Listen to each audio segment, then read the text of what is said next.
Hello guys, welcome back to this channel. In today's video, I'm going to show you everything you need to know about this Buddhist hand fruit and grow a garden game on Roblox.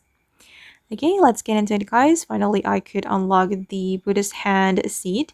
And if you want to get the seed, you need to have level 24, at least 24. And you will have this Buddhist hand seed as your reward. Just claim it after you reach level 24. Okay, and I have already planted this Buddhist hand fruit in my garden. So this is how the plant looks like. Okay, this is my Buddhist hand, and I'm going to show you guys the base value of this fruit. Let's see how much this is worth. And oh wow, it's around 80k shekels. And yeah, I think it's really worth to keep in your garden, guys. And it's cute.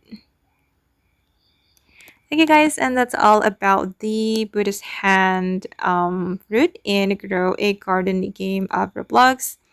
New update. I hope this video will be useful for you. Thank you so much for watching, and bye.